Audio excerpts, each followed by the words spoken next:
കേസി bro. നൂലുകെട്ടല്ല, നാലുകെട്ട്. നാലുകെട്ട്.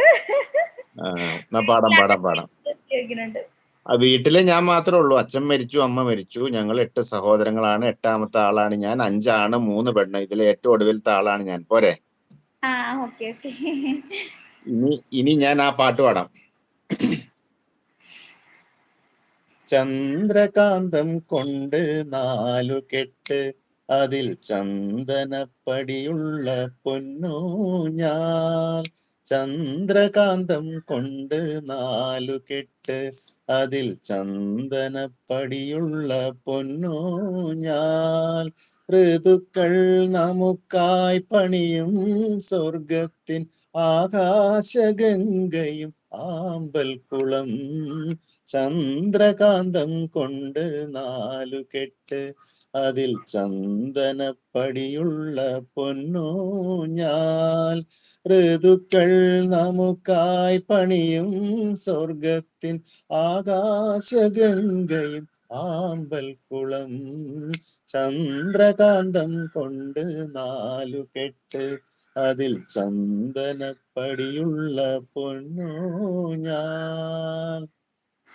Super ആയിട്ടുണ്ട് തിരുമേനി, നന്നായിട്ട് പാടുന്നുണ്ട്. ആ തിരുമേനി ഞങ്ങൾക്ക് അച്ഛൻ തിരുമേനിയാണെന്ന് പറയുന്നത്. അത് ഞങ്ങൾ പുരുഷോത്തമൻ തിരുമേനിനെ ഞങ്ങൾ അച്ഛൻ തിരുമേനി എന്നായിട്ടാ വിളിക്കുന്നേ. അപ്പൊ ഇപ്പൊ ഒരു അച്ഛൻ തിരുമേനി കൂടെ വന്നിട്ടുണ്ട് ഞങ്ങളുടെ ഇടയിലേക്ക്. ബ്രേക്ക്ഫാസ്റ്റ് കഴിച്ചോ എന്ന് കരള് ചോദിക്കുന്നുണ്ട്. രുദ്രാക്ഷം എന്നാ ആയിക്കോട്ടെ തിരുമേനി എന്ന് പറയണ്ടത്. അതായത് പാട്ട് പാടുന്നതിന് മുമ്പ് വന്ന മെസ്സേജ് കേട്ടോ, എന്നാ ആയിക്കോട്ടെ എന്ന് പറഞ്ഞത്. അവള് വായിച്ചതിന്റെ തെറ്റാണ്, ഞാൻ കറക്റ്റായി ആണ് പറഞ്ഞതെന്ന് പറയുന്നുണ്ട് കേസി ബ്രോ. അതെ, ഞാൻ വായിച്ചതിന്റെ തെറ്റായിരുന്നു. രുദ്രാക്ഷം എന്ന് പറഞ്ഞ് സ്നേഹം തരുന്നുണ്ട്. അതേ കേസി എന്ന് പറഞ്ഞ് കരള് ചിരിക്കുന്നുണ്ട്. വിദ്യ കേസി എന്ന് പറഞ്ഞ് ചിരിക്കുന്നുണ്ട്. കേസി ബ്രോ ഐവ എന്ന് പറഞ്ഞ് ഒരുപാട് സ്നേഹം തരുന്നുണ്ട് കേട്ടോ കേസി ബ്രോ. രുദ്രാക്ഷം അല്ലേന്ന് ചോദിക്കുന്നുണ്ട് കരള്. എനിക്ക് വയ്യേ എന്ന് പറഞ്ഞ് ചിരിക്കുന്നുണ്ട് വിദ്യ. എന്നാ അടി, എനിക്ക് തെറ്റിപ്പോയതാ, ക്ഷമി. ഈ കരളാണാണോ പെണ്ണാണോ? കരളാണാണ്. ശരി. സൂപ്പർ തിരുമേനി എന്ന് പറയുന്നുണ്ട് വിദ്യ. കരള് സൂപ്പറാന്ന് പറയുന്നുണ്ട് വിദ്യ. കരള് ഒത്തിരി സ്നേഹം തരുന്നുണ്ട് വിദ്യ കേട്ടോ. കരളെ എനിക്ക് സുഖം, നിനക്ക് സുഖമാണോ എന്ന് രുദ്രാക്ഷം ചോദിക്കുന്നുണ്ട്. രുദ്രാക്ഷം എന്നോട് വിശേഷമൊക്കെ സുഖമായിട്ടിരിക്കുന്നു. കാപ്പൂടിയൊക്കെ കഴിഞ്ഞു. ആദ്യമായിട്ടാണ് എന്റെ ലൈവിൽ വരുന്നത്? അല്ലല്ലോ, ആദ്യമായിട്ടാണ് എന്റെ ലൈവിൽ വരുന്നത് രുദ്രാക്ഷം. അതെ കേട്ടോ, എന്റെ ലൈവിലേക്ക് ആദ്യമായിട്ടാ വരുന്നത്. എന്നെ കൂട്ടാക്കിയിട്ടില്ലെങ്കിൽ എന്റെ വീഡിയോസ് ഒക്കെ കണ്ട് ഒന്ന് സപ്പോർട്ട് ചെയ്ത് കൂട്ടാക്കുക കേട്ടോ. പിൻ ചാനലും കൂടെ കൂട്ടാക്കുക കേട്ടോ. ചാനലാണോ തിരുമേനി ഞങ്ങൾ അച്ഛൻ തിരുമേനി എന്ന് വിളിക്കട്ടെ എന്ന് ചോദിക്കണ്ട. അതെ, തിരുമേനിനെ ഞങ്ങൾ വിളിക്കട്ടെ. അങ്ങനെ എന്ത് വേണമെങ്കിലും വിളിച്ചോ, ചീത്ത വിളിക്കാതിരുന്നാ മതി. സുഖം, ബ്രേക്ക്ഫാസ്റ്റ് കഴിച്ചിട്ട് ഇരിക്കുന്നു എന്ന് കരള് പറയുന്നത്. രുദ്രാക്ഷം ഓക്കെ എന്ന് പറഞ്ഞ് ഡൺ എന്ന് പറയുന്നുണ്ട്. കരളെ എന്ന് പറഞ്ഞ് ചിരിക്കുന്നുണ്ട് വിദ്യ. നീലമല പൂങ്കുയിലെ നീ കൂടെ പോരുന്നു. ആ പാട്ട് പാടാൻ കേസി ബ്രോ പറഞ്ഞിട്ടുണ്ട്. പാടാ, അതിന്റെ ലിറിക്സ് ഒന്ന് ഇട്ട് തരാൻ പറ, എന്നാ പാടാം. അത് തന്നെ കേസി ബ്രോ ഒന്ന് ഇട്ട് കൊടുക്കൂ ആ സാധനം, ലിറിക്സ്. തിരുമേനി മേളിലോട്ട് നോക്കുന്നുണ്ട് കരള്. തിരുമേനിനെ മേളിലോട്ട് നോക്കുന്നു. തിരുമേനിന്ന് വിളിച്ച് മേളിലോട്ട് നോക്കുന്നുണ്ട് കരള്. നിഷയെ പഠിക്കുകയാണോ ജോലിക്ക് പോവാണോ? നിഷ എന്നല്ലേ പറഞ്ഞ പേര്? അതെ, ഞാൻ പഠിക്കല്ല. കുഞ്ഞാവയുണ്ട്, 2 പേരുണ്ട്. ഒരാൾ 4ാം ക്ലാസ്സിൽ പഠിക്കുന്നു, ഒരാൾ ഇതേ 1 വയസ്സായതേ ഉള്ളൂ. ജോലിയുണ്ടോ? ജോലിക്ക് പോകുന്നുണ്ടായിരുന്നു, കുഞ്ഞാവ ഉണ്ടായ ശേഷം പോയില്ല. ഇവിടെ ഒരു ഷോപ്പിൽ വർക്ക് ചെയ്യുന്നുണ്ടായിരുന്നു.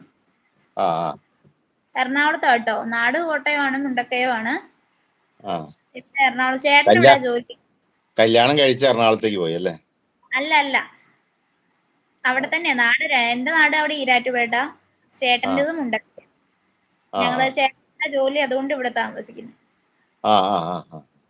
കേസി ബ്രോ വെയിറ്റ് ചെയ്യാൻ പറഞ്ഞിട്ടുണ്ട്. ഇട്ട് തരാമെന്ന് പറഞ്ഞിട്ടുണ്ടോ കരളെ? എന്തുവാ മുകളിൽ നിന്ന് ചോദിക്കുന്നുണ്ട് വിദ്യ.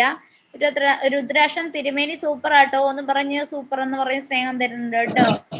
ഞാൻ ചാനലാണെന്ന് രുദ്രാക്ഷം പറയുന്നത്. രുദ്രാക്ഷം എന്നെ ഒന്ന് കൂട്ടാക്കിയിട്ട് ഒന്ന് കമന്റ് ഇടുവോ? പിന്നെ ബാക്കി ഇവിടെ ആർക്കെങ്കിലും കൂട്ടു കൊടുക്കാനുണ്ടോ ഒന്ന് കൂട്ടു കൊടുക്കും. പിൻ ചാനലിലൊക്കെ ഒരു കൂട്ടു കൊടുക്കും കേട്ടോ. വിദ്യ, അഭിലാഷ്, കരള് ഇവരെല്ലാം ചാനലാണ് കേട്ടോ. ഇവർക്കെല്ലാം ഒരു കൂട്ടം അങ്ങോട്ടും ഇങ്ങോട്ടും കൂട്ടാക്കുക കേട്ടോ. മറ്റേ ഇതിട്ടുണ്ടേ, ലിറിക്സ് ഇട്ടിട്ടുണ്ടേ.